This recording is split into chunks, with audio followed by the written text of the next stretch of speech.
Hi കൂട്ടുകാരെ, പുതിയൊരു വീഡിയോയിലേക്ക് എല്ലാവർക്കും സ്വാഗതം.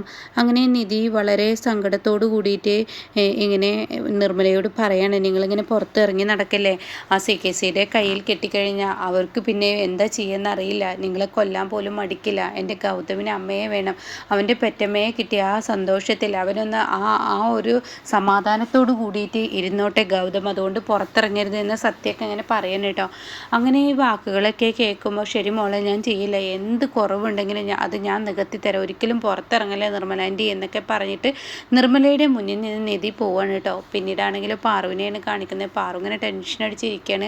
ആ സമയം ഇപ്പുറത്ത് വസുന്ധര ചിന്തിക്കുകയാണ്, പാറു ഇപ്പം നിധി വന്നാൽ എന്തായാലും ഇപ്പം ഈ സത്യങ്ങൾ ചോദിക്കും. അതായത് ഇവിടെ പ്രണവ് വന്നതും ശിവാനി വന്നതും പറയും പ്രണവിനെ കൊടുക്കാൻ വേണ്ടിയാണ് ആ വെർജറി കേസ് എന്ന ഒരു തോന്നലായിരിക്കണം പാറുവിൽ ഉണ്ടാവേണ്ടത്. അത് എന്തായാലും തിരുത്താൻ നിൽക്കരുത്, അതുകൊണ്ട് ആ കേസ് എങ്ങനെയെങ്കിലും പിൻവലിക്കാൻ ശ്രമിക്കണം എന്നൊക്കെ ഇങ്ങനെ മനസ്സുകൊണ്ട് ചിന്തിക്കുമ്പോൾ നിധി കയറി വരുന്നു കേട്ടോ.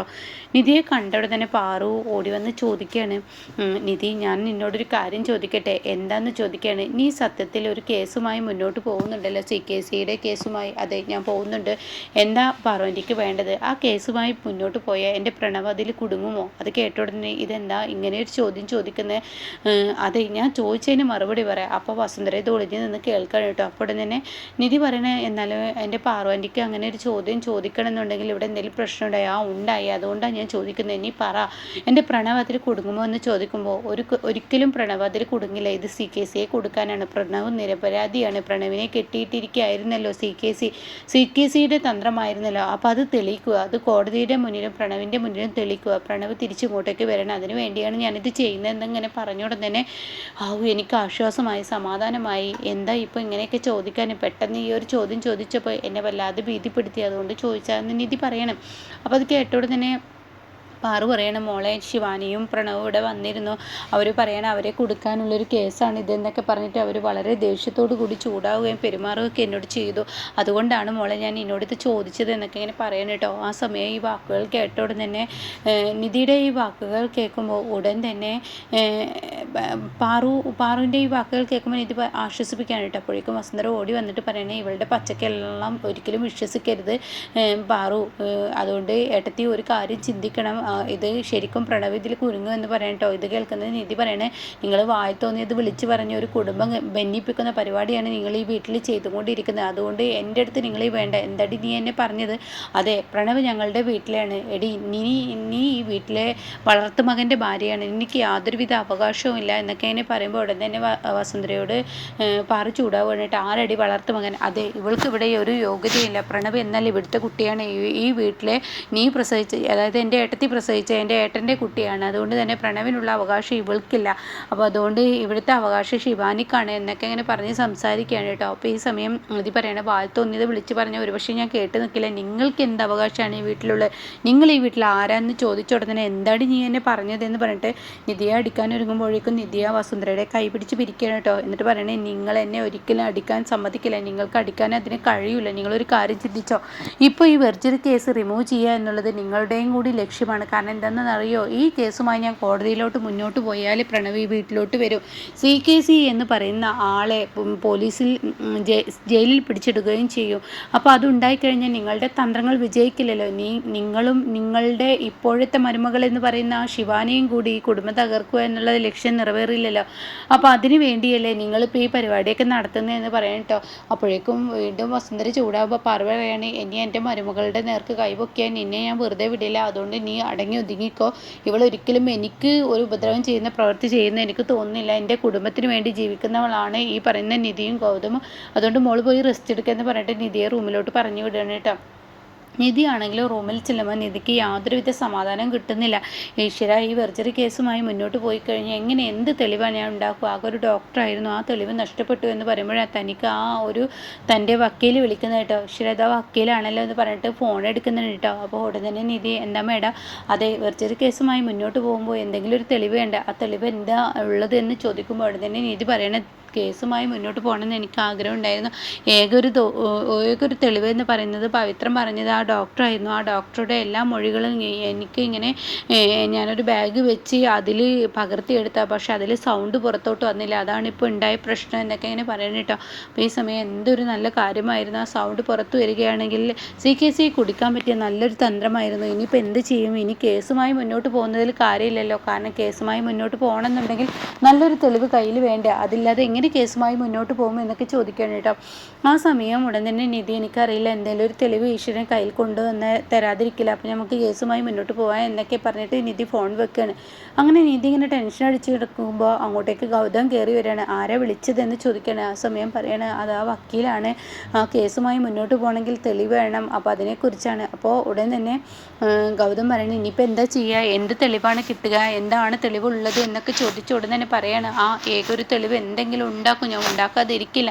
ഈശ്വരൻ എൻ്റെ മുന്നിൽ ഒരു വഴി തുറക്കുന്നുണ്ട്, അത് സക്സസ് ആയതിനു ശേഷം ഗൗതമിനോട് ഞാൻ പറയാമെന്ന് പറയട്ടോ. ഈ സമയം ഗൗതം ചോദിക്കുകയാണ്, എന്ത് തെളിവാണ് നിൻ്റെ കയ്യിലുണ്ട്? അതെ, CKC കൊടുക്കാനുള്ള ഒരു വഴി എൻ്റെ മുന്നിൽ തുറക്കുന്നുണ്ട്, അതേത് നടക്കട്ടെ, എൻ്റെ ഗൗതം എന്നെ വിശ്വസിക്കും എന്നൊക്കെ പറയുമ്പോൾ ശരിയെന്ന് പറയാണ്.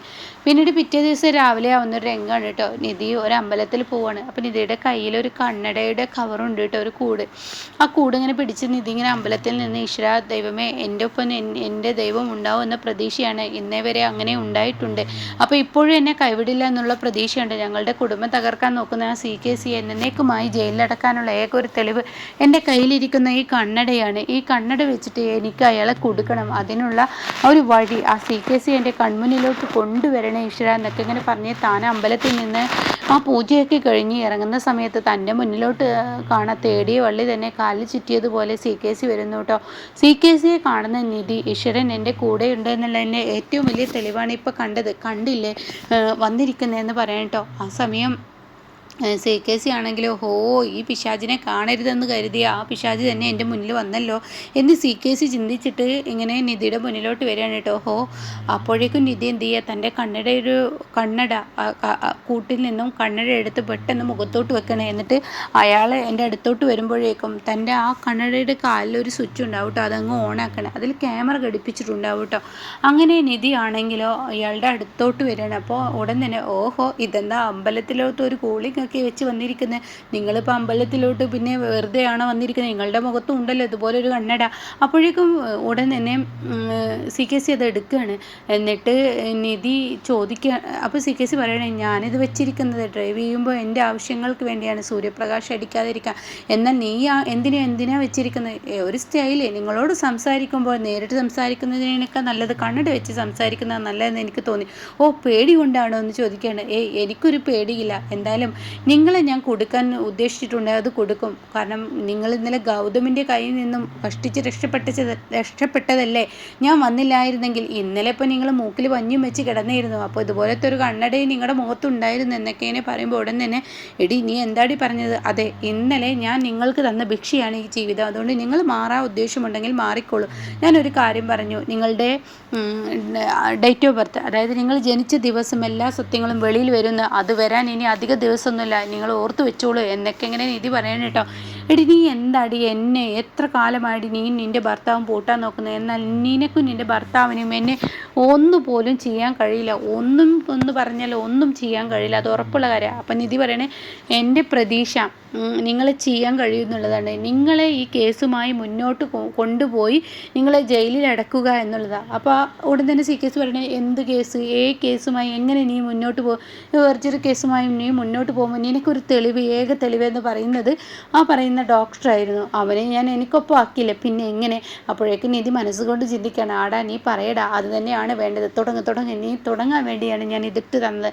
അപ്പോൾ CKC പറയണേ, എടി ആ ഡോക്ടറെ ഞാൻ മൊഴി മാറ്റിച്ചതാണ്, ഈ പറയുന്ന പ്രണവിനെ ഞാൻ തന്നെയാണ് തട്ടിക്കൊണ്ടുപോയതും അതുപോലെ തന്നെ കെട്ടിയിട്ടതും, എൻ്റെ കാര്യങ്ങൾ നിറവേറ്റാൻ കൊല്ലാൻ വരെ ഞാൻ ശ്രമിച്ചതാണ്, പവിത്രനെ കൊണ്ട് മൊഴി മാറ്റിപ്പിച്ചതും ഞാൻ തന്നെയാണ്, അതുപോലെ ഡോക്ടറെ കൊണ്ടും മൊഴി മാറ്റിപ്പിച്ചതും ഞാൻ തന്നെയാണ് ഇതെല്ലാം ചെയ്തത്. അപ്പോഴേക്കും നിധി, ഇത്ര മതി, ഇന്നേക്കുള്ളതായി, എന്തായാലും നീ പറഞ്ഞത് അതൊന്നല്ല, എന്തായാലും ഗൗതമിനോട് നീ പറഞ്ഞു വെക്കുക, അവൻ്റെ തന്ത വന്നാൽ പോലും എന്നെ ഒന്നും ചെയ്യാൻ അവന് കഴിയില്ലെന്ന്, ഈ കേസ് പോയി മുന്നോട്ട് പോകാൻ നിങ്ങൾക്കൊരു തെളിവും എന്നിൽ നിന്ന് കിട്ടില്ലെന്ന്.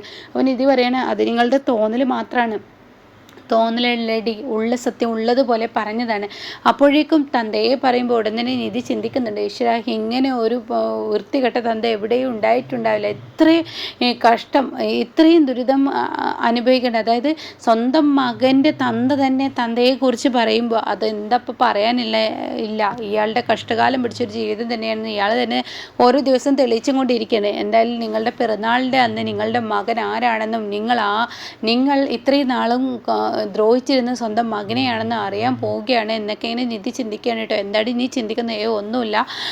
അപ്പോൾ ഉടൻ തന്നെ വീണ്ടും അയാൾ പറയാണ്, സിക്കസി പറയാണ്, അവൻ്റെ തന്ത വന്നാൽ പോലും എന്നിൽ നിന്ന് ഒരു തെളിവ് നിനക്കോ അതുപോലെ തന്നെ ഈ പറയുന്ന ഗൗതമിനോ എത്ര എന്നെ ഉപദ്രവിച്ചാലും കിട്ടത്തില്ലടി എന്ന് പറയുന്നു കേട്ടോ. അപ്പോൾ ഇങ്ങനെയൊക്കെയുള്ള ഒരു എപ്പിസോഡാണ് ഇനി വരാനിരിക്കുന്നത് കേട്ടോ.